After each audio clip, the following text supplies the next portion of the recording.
مصطفیٰ کریم صلی اللہ علیہ وسلم نے قیامت کے آنے سے پہلے جو نشانیاں بیان فرمائی تھی وہ دو قسم کی ہیں، ایک بڑی نشانیاں اور ایک چھوٹی نشانیاں۔ چھوٹی نشانیوں میں تقریباً سب وجود میں آ گئی۔ چھوٹی نشانیاں جن کو علامات صغریٰ کہا جاتا ہے وہ سب دیکھنے کو مل رہی ہیں۔ گناہوں کا عام ہو جانا، حضور پاک صلی اللہ علیہ وسلم نے جو چھوٹی نشانیاں بیان فرمائی اس میں یہ ہے زنا کثرت سے ہونے لگ جائے، شراب نوشی اور گانے بازی کی بہت زیادہ کثرت ہو جائے، ہر گھر سے گانے بجنے لگ جائیں۔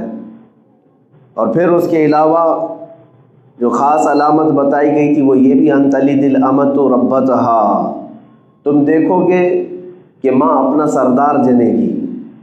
مطلب یہ ہے کہ جو بیٹا پیدا ہوگا اپنے ماں باپ پہ ہی حکومت کرنے لگ جائے، ماں باپ کے اوپر حاکم بن جائیں گے بچے۔ یہ بھی چھوٹی نشانیوں میں سے ہیں، یہ تقریباً وجود میں آ گئی۔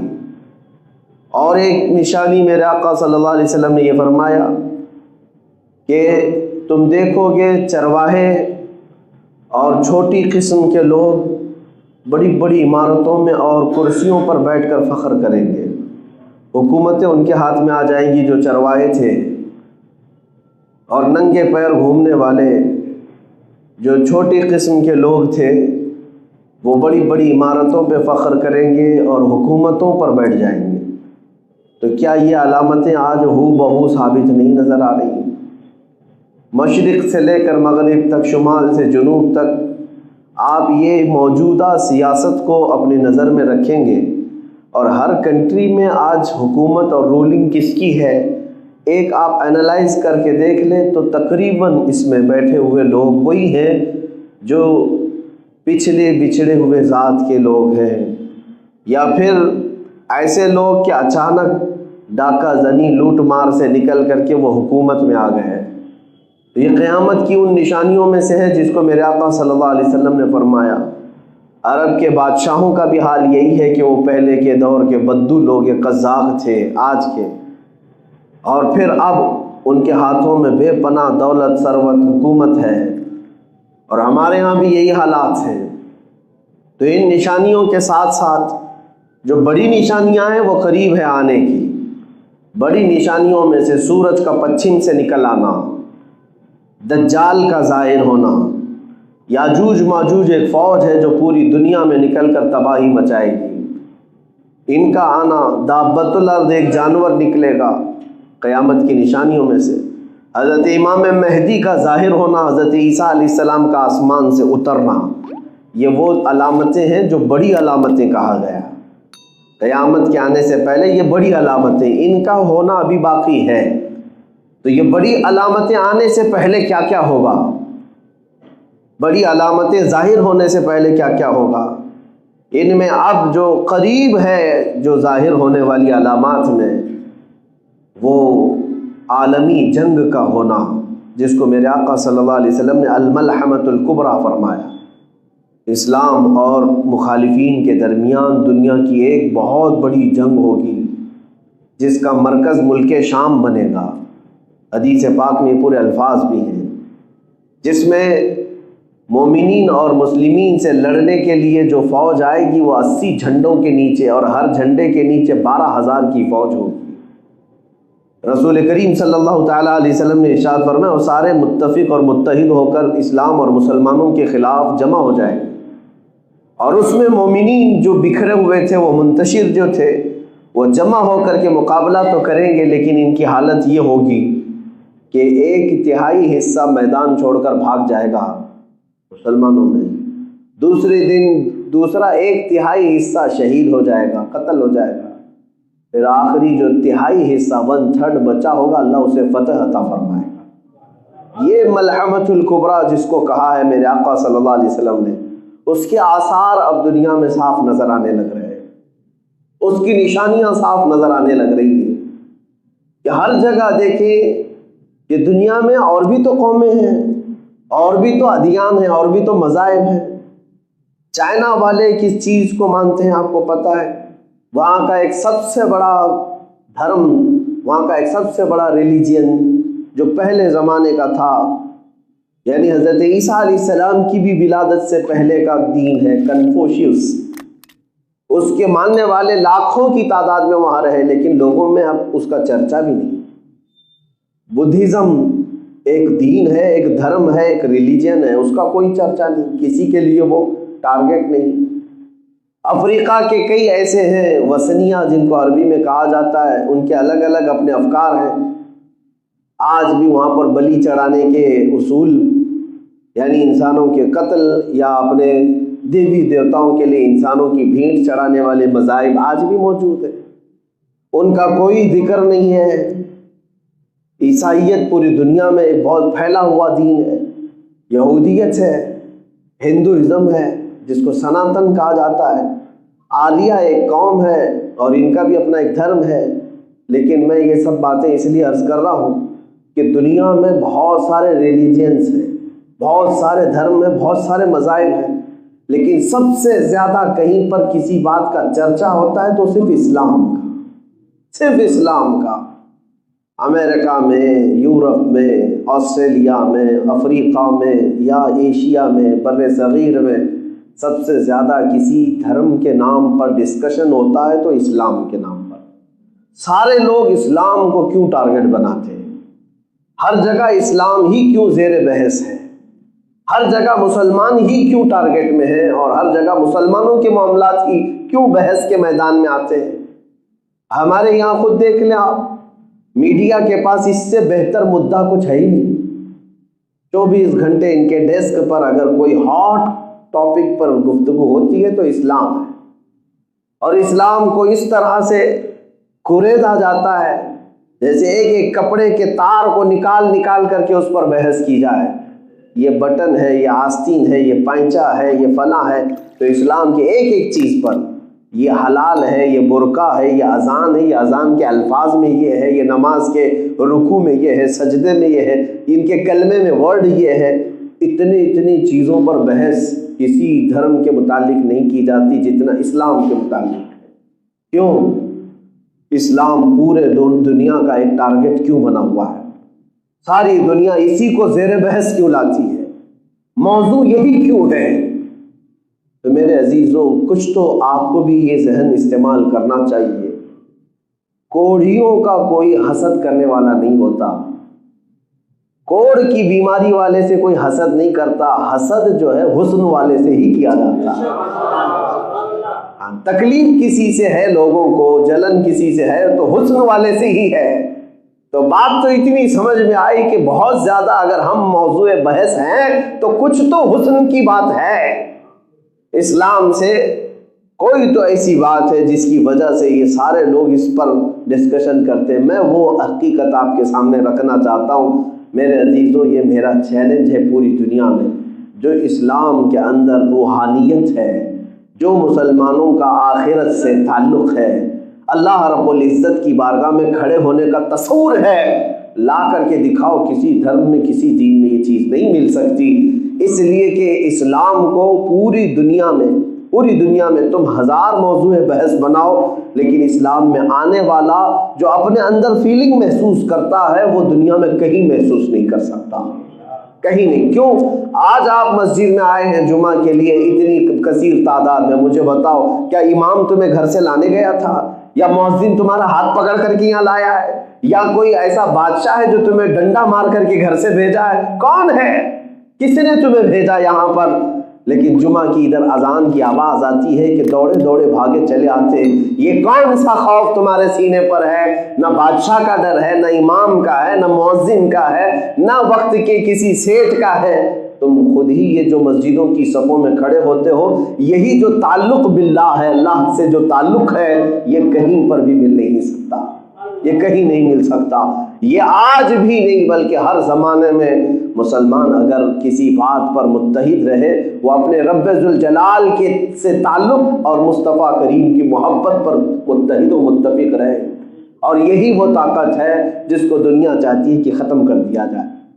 یعنی ایک سروے کے مطابق دنیا کا ایک بہت بڑا امیر آدمی، میں نام ذکر نہیں کرتا بلکہ دنیا کے سب سے زیادہ امیروں میں ایک نام ہے، اس نے سروے کروایا تھا کہ انسان کتنے قسم کے ہیں دنیا میں؟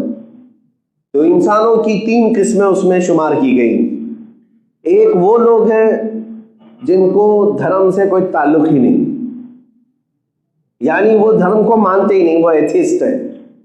وہ صرف اور صرف انجوائے کرنا چاہتے ہیں لائف میں. یہاں پر وہ ان کی تعداد کتنی ہے وہ بھی سروے میں آیا. اور کچھ وہ لوگ ہیں جو دھرم میں بٹے ہوئے ہیں لیکن وہ فارمیلٹی کے طور پر، یعنی مسلمان ہیں کہ ہندو ہیں کہ یہودی ہیں عیسائی ہیں، جو بھی دھرم سے ہیں، ایک ان کو فارمیلٹی چاہیے، ایک نام چاہیے کس دھرم سے ہے. اس کے لیے بھی بہت سارے لوگ جڑے ہوئے ہیں. یہ دوسری قسم ہے انسانوں کی. ایک تو وہ ہیں جو ایتھیسٹ ہیں، ان کو کچھ چاہیے ہی نہیں، ان کو نام بھی نہیں چاہیے، وہ مسلمان بھی نہیں رہنا چاہتے، ہندو بھی نہیں، کرسچن بھی نہیں، جیوز بھی نہیں، کچھ نہیں رہنا چاہتے. وہ انجوائے کرنا چاہتے ہیں دنیا میں، بس لائف گزارو اور چلے جاؤ. ایک قسم یہ انسانوں کی. دوسری قسم ایسی ہے وہ دھارمک تو ہے، یعنی مذہب تو ہے لیکن فارمیلٹی کے اعتبار سے بس نام. مسلمان ہے تو مسلمان، بس نکاح میں مسلمان رہے گا، جمعہ میں رہے گا، عید میں رہے گا، یا اپنے گھر کی کسی ویکیشن میں، اوکیشن میں، اس طرح سے وہ اپنے دین کو، دھرم کو وہاں پر عمل میں لائے گا. یہ فارمیلٹی والے. اسی طرح ہندوؤں میں بھی کبھی کبھار گھنٹی بجا کر کے آ جائے گا، ہولی دیوالی میں وہ ہندو نظر آئے گا. کرسچنوں میں بھی ایسے بہت سارے ہیں.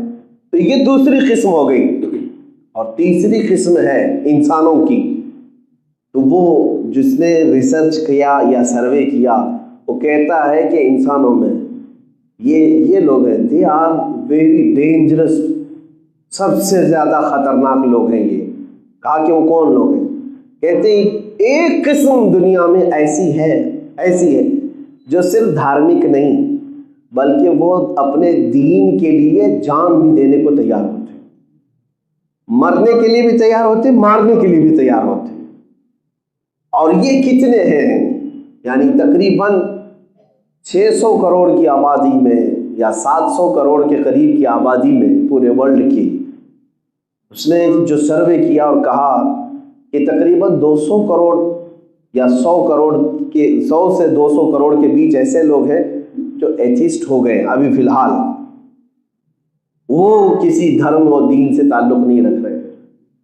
اور تقریباً 500 کروڑ کے قریب لوگ ایسے ہیں، 500 کروڑ کے قریب لوگ ایسے ہیں جو دھارمک ہیں، کسی نہ کسی ریلیجن سے ان کا تعلق ہے، کسی نہ کسی دھرم سے ان کا تعلق ہے، لیکن وہ فارمیلٹی والے لوگ ہیں.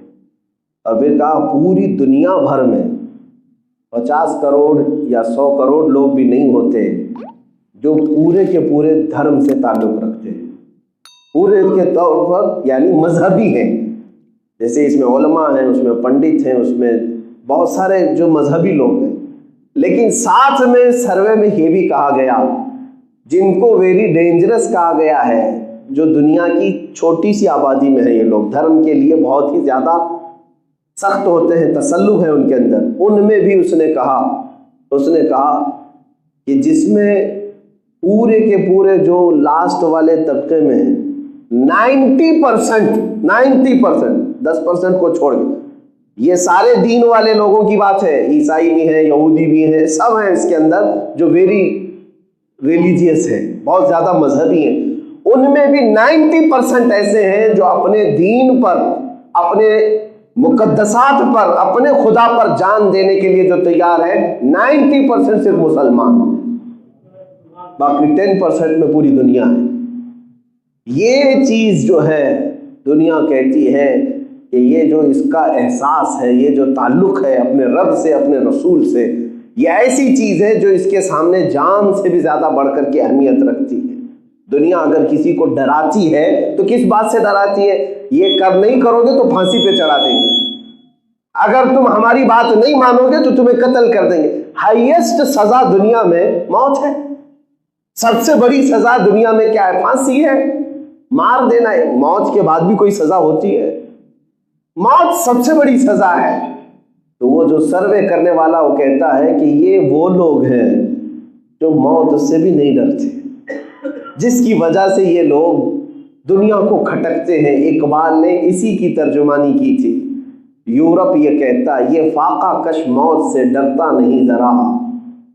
مسلمانوں کے بارے میں یورپ کہتا ہے بھوکے رہتے ہیں، کچھ ہے نہیں ان کے پاس، لیکن موت سے ڈرتے نہیں. یہ فاقہ کش موت سے ڈرتا نہیں ذرا. اس کا علاج کیا ہے؟ روح محمدی اس کے بدن سے نکال دو. یورپ نے کہا تھا روح محمدی اس کے بدن سے نکال دو، تب تک یہ مرے گا نہیں. جب تک روح محمدی اس کے ساتھ ہے، سب لٹ جانے کے بعد بھی یہ زندہ کھڑا رہنے گا. یہی وہ طاقت ہے میرے عزیزوں.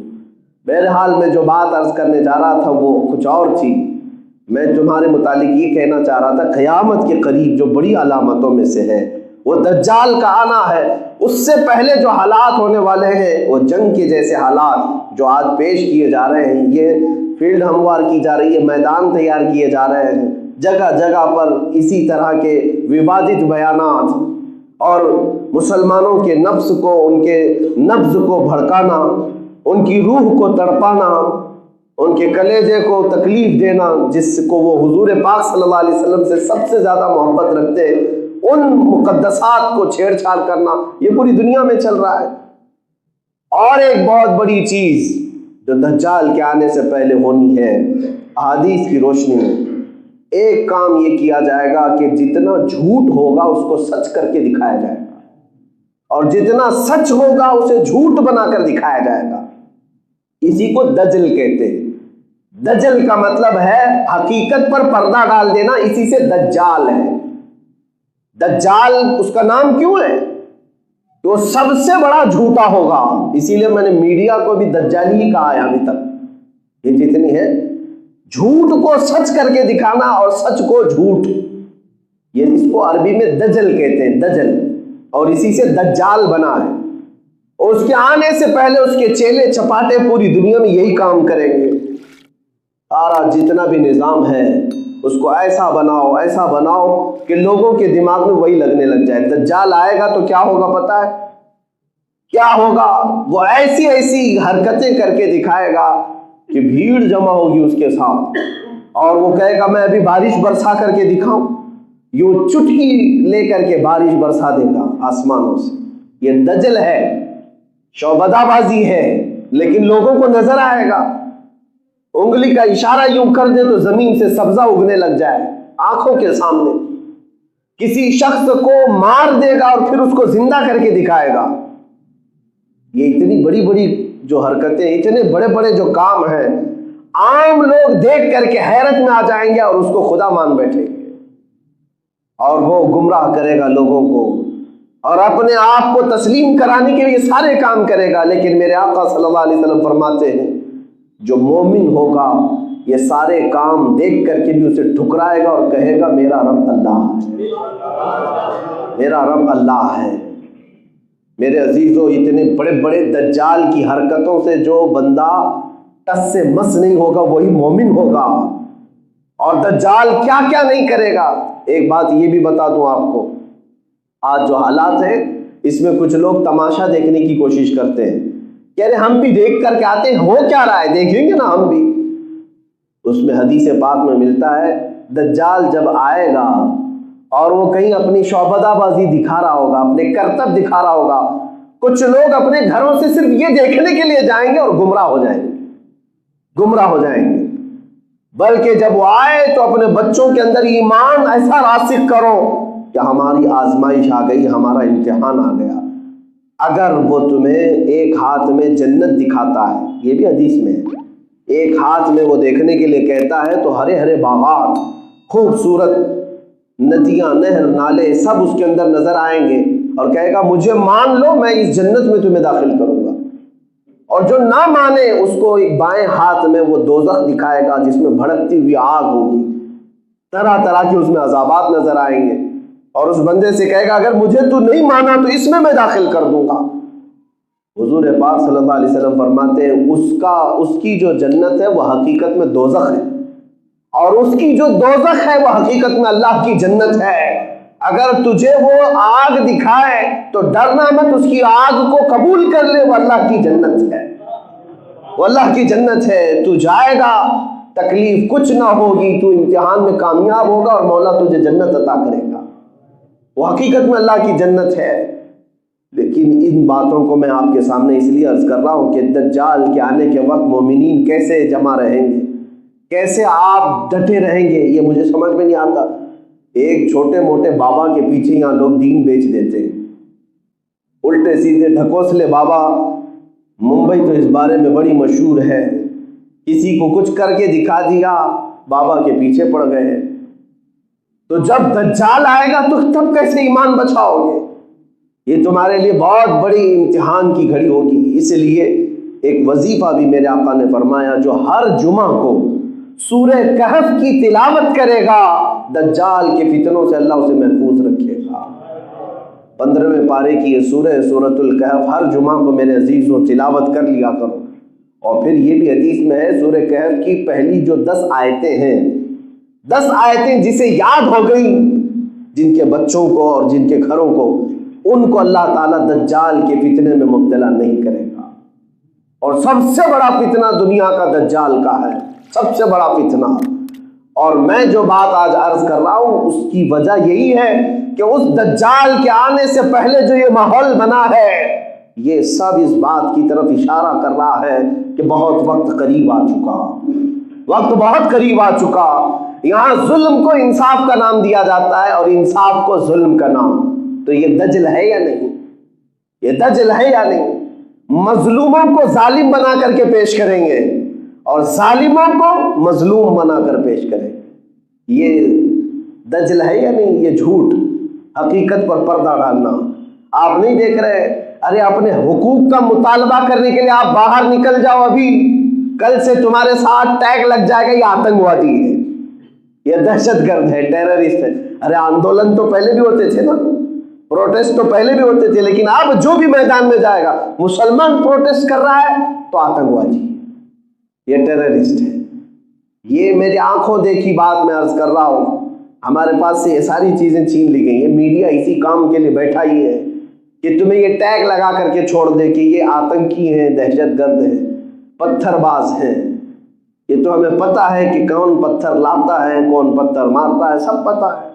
لیکن ایک طرفہ جو یہ باتیں آج ہو رہی ہیں، اسی کو دجل کہا گیا ہے، دجل، حقیقت پر پردہ ڈال دینا۔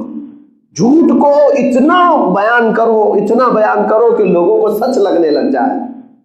آج پورے ہندوستان بھر کا جو ماحول خراب نظر آ رہا ہے، لوگ یہ سمجھتے ہوں گے کہ آپسی ووادت بیانات سے یہ خراب ہو گیا، ادھر سے مولوی لوگ بول رہے ہیں، ادھر سے پنڈت لوگ بول رہے ہیں، اسی لیے خراب ہو گیا۔ بلکہ میں کہتا ہوں سب سے زیادہ اس میں رول جس نے ادا کیا ہے وہ میڈیا نے ادا کیا ہے، سب سے زیادہ۔ اگر یہ چند چینل بند ہو جائیں تو پورا ہندوستان سکون کی سانس لے گا، سارے لوگ سکون سے بیٹھیں گے۔ نہ ہندوؤں کو پڑی ہے ان معاملات کی، نہ مسلمانوں کو پڑی ہے۔ آج جو حالات پورے ورلڈ میں پھیلا دیے گئے، مجھے بتاؤ کیا یہ صرف اور صرف ہمارے پروٹیسٹ کی وجہ سے آج پوری دنیا بھر میں ہمارے ملک کے متعلق آلوچنا ہو رہی ہے؟ نہیں، یہ سارا کا سارا نظام میڈیا نے خراب کیا ہے، جس کو چوتھا ستمبھ کہا جاتا ہے۔ یہ تو ابھی دم بننے کے بھی قابل نہیں ہے۔ یہ آج جس طرح سے ان لوگوں نے حرکتیں کر رکھی ہیں، ایک طرفہ مسلمانوں کے متعلق زہر بھرنا۔ میں نے تاریخ پڑھی ہے، آج سے 100 سال پہلے ہٹلر کے زمانے میں جینوسائیڈ جس کو کہتے ہیں، نسل کشی، یعنی کسی ایک قوم کو پورا کا پورا ختم کرنے کے لیے جو پلان بنائے جاتے ہیں، وہ 10 سٹیپ پر کام کرتے ہیں لوگ، اور اس میں وہ ساری حرکتیں ہٹلر کے زمانے میں بھی ہوتی رہی۔ پہلے اس نے یہودیوں کے متعلق ہیٹریٹ بہت زیادہ پھیلایا، بہت زیادہ، جگہ جگہ یہودیوں کے متعلق نفرت، یہاں تک کہ عام راستے سے گزرنے والا بھی اس کا شکار ہو گیا۔ آج یہی حرکتیں ہو رہی ہیں۔ نہیں، اتنا بولو کہ ہمارا جو ہندوستان میں رہنے والا سادہ نوجوان ہندو کیوں نہ ہو، وہ دیکھ کر کے ڈرنے لگ جائے، ارے یہ مسلمان ہے، اسی کے بارے میں تو صبح سے سن رہا تھا، کل بھی سن رہا تھا، یہ لوگ مارتے ہیں، یہ لوگ قتل کرتے ہیں، یہ لوگ آتنکی ہوتے ہیں، دہشت گرد ہوتے ہیں۔ بتاؤ ہماری اس امیج کو سب سے زیادہ کس نے خراب کیا؟ یہ صرف اور صرف میڈیا کا رول ہے۔ لوگ کیوں نہیں سمجھتے؟ آج ان گستاخوں کے خلاف تو ہم کھڑے ہیں، لیکن میں کہتا ہوں ان کی گستاخی کو پروموٹ کرنے والے سب سے زیادہ یہ دجالی میڈیا ہے. یہ اگر آج ہم نہیں سمجھے تو یہ سب کو سب ایسے نفرت میں، ایسے زہر میں گھول کر کے چلے جائیں گے. ان کا کیا ہونا ہے؟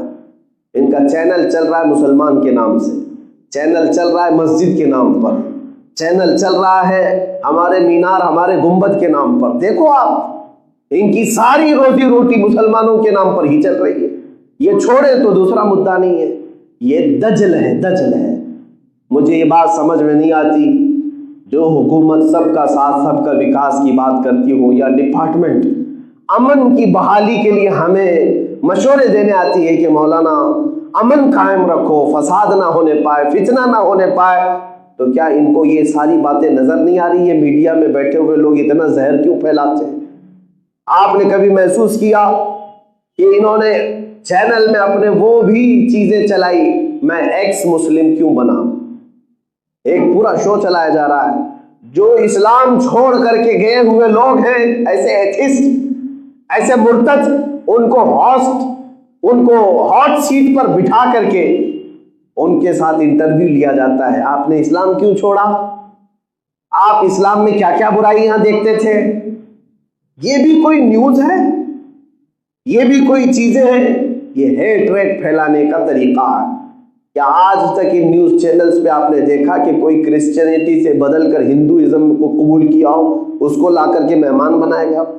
یا ہندو اپنے دھرم کو چھوڑ کر کے کرسچن بن گیا ہو، اس سے پوچھا گیا ہو کہ آپ نے ہندو کیوں، یہ سناتن دھرم کیوں چھوڑ دیا، ہندوازم سے کیوں چھٹکارا لے لیا؟ کبھی پوچھا گیا؟ نہیں.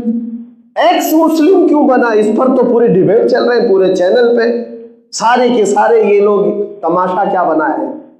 عزیزان گرامی وقار، یہ باتیں ہمیں صاف نظر آ رہی. میں بولتا ہوں تو صرف اس لیے کہ میں نے ایک حدیث یہ بھی سنی ہے کہ دجال آئے گا نا حدیث پاک میں، لیکن اس کے آنے کے متعلق یہ فرمایا گیا جب تک علماء دجال کے بارے میں بولتے رہیں گے دجال نہیں آئے گا.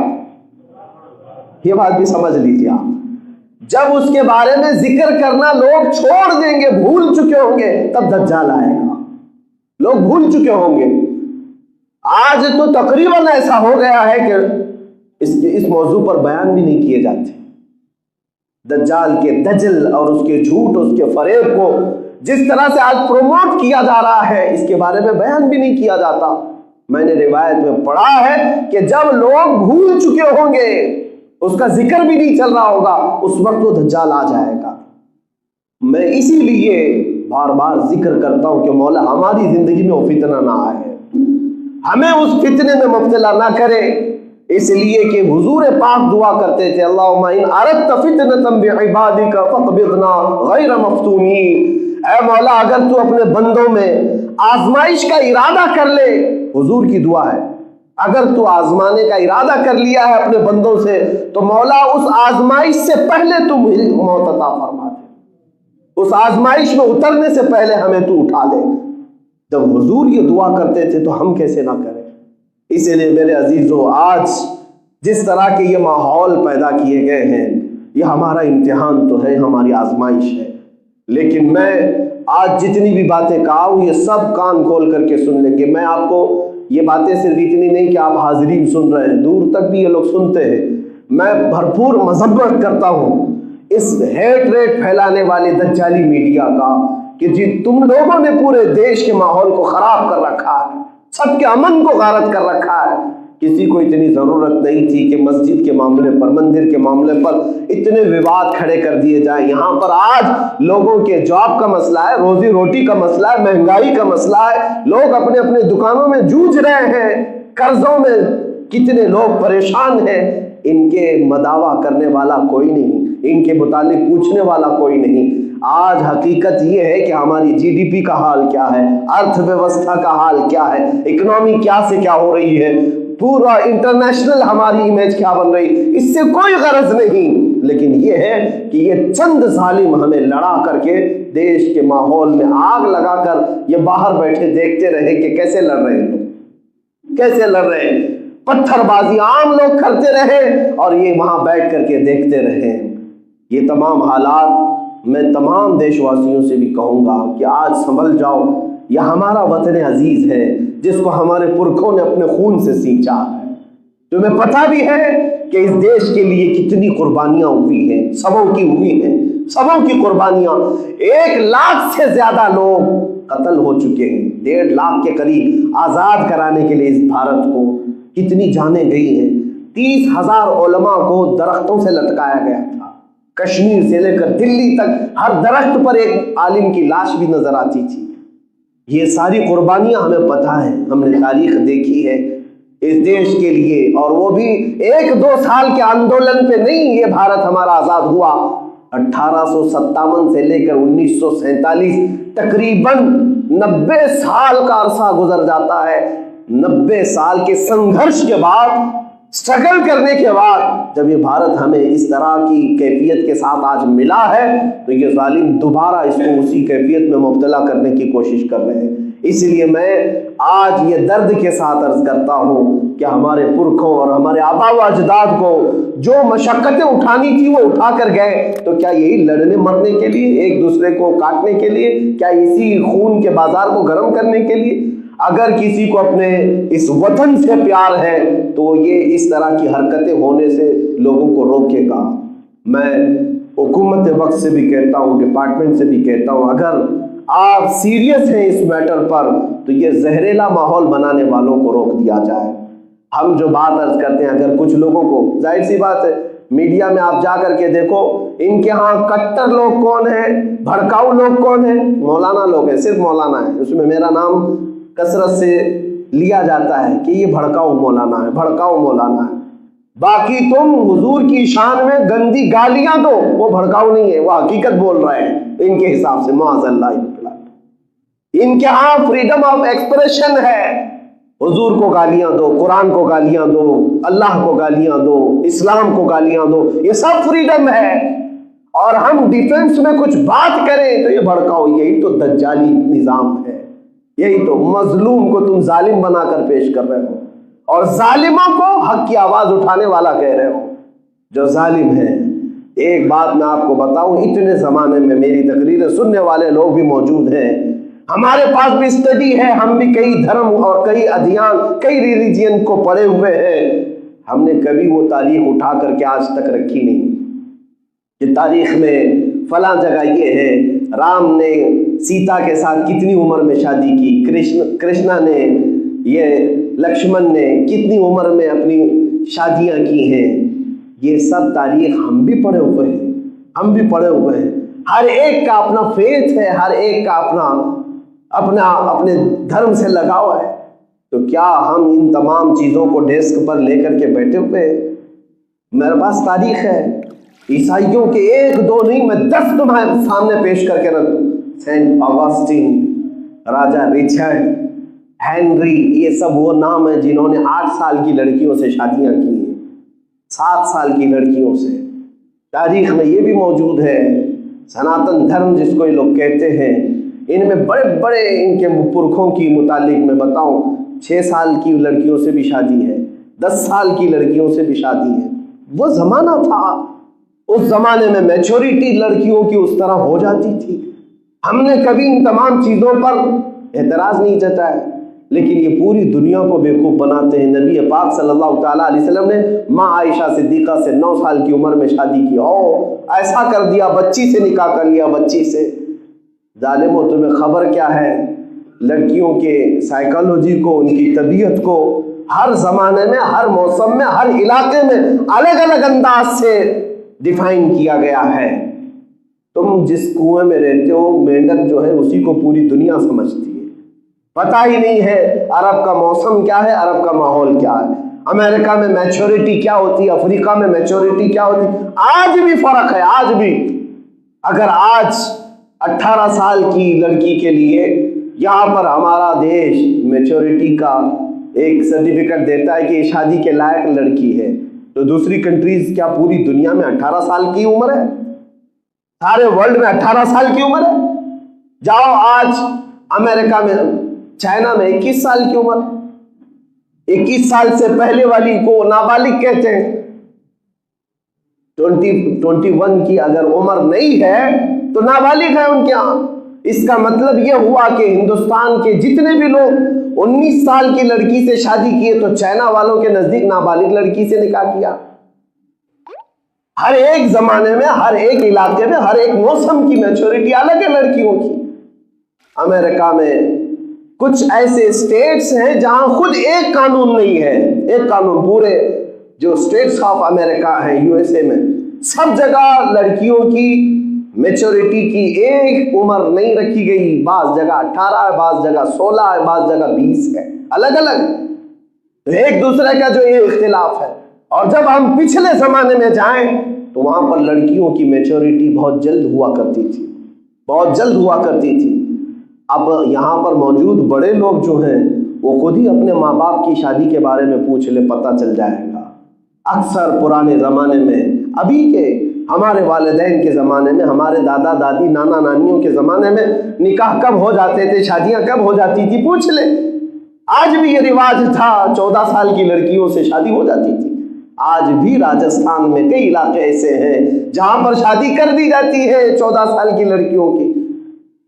تو میرے عزیزو، یہ دنیا کو جو بیوقوف بنایا جا رہا ہے، یہ حقیقت میں اعتراض نہیں، ان کو حضور کی ذات پر کیچڑ اچھالنا مقصد ہے اور مسلمانوں کو ٹھیس پہنچانا مقصد ہے۔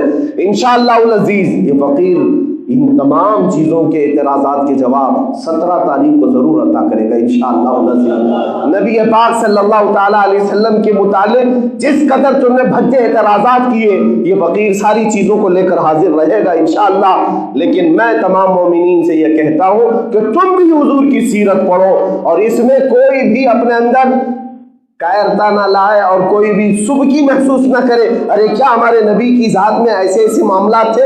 ہرگز نہیں۔ تمہارے رسول وہ ہیں جو کائنات میں ان کا مثل کوئی ہو ہی نہیں سکتا، نہ ان کے اخلاق کے برابر، نہ ان کی تعلیم کے برابر، نہ ان کے حسن کے برابر۔ اسی لیے اعلیٰ حضرت نے فرمایا تیرے خلق کو رب نے عظیم کہا، تیرے خلق کو رب نے جمیل کیا، کوئی تجھ سا ہوا ہے نہ ہوگا شہا، تیرے خالق حسن و ادا کی قسم۔ سارے اچھوں سے اچھا سمجھیے جسے، ہے اس اچھے سے اچھا ہمارا نبی۔ سارے اونچوں سے اونچا سمجھیے جسے، ہے اس اونچے سے اونچا ہمارا نبی۔ اللہ کریم ہم سب کو حق بولنے کی توفیق عطا فرمائے اور حق پر قائم رہنے کی توفیق عطا فرمائے۔ مومنین سے میں گزارش یہی کروں گا کہ کبھی خوف دل میں نہ لایا کرو اور کبھی کوئی غیر قانونی کام میں ہم داخل نہیں ہو رہے ہیں۔ اللہ کا فضل و کرم و احسان عظیم ہے۔ ان فتنوں کے دور میں اللہ تعالیٰ نے اگر ہمیں زبان دی ہے تو ہمارے نبی کی عزت پر زبان ہم استعمال کریں گے۔ حضور کے دفاع میں، حضور کے ڈیفنس میں جب تک موت نہیں آئے گی ہم بولتے رہیں گے انشاءاللہ۔ اللہ کریم ہم سب کو دین حق پر اور حضور کے سچے غلاموں کی جماعت میں شامل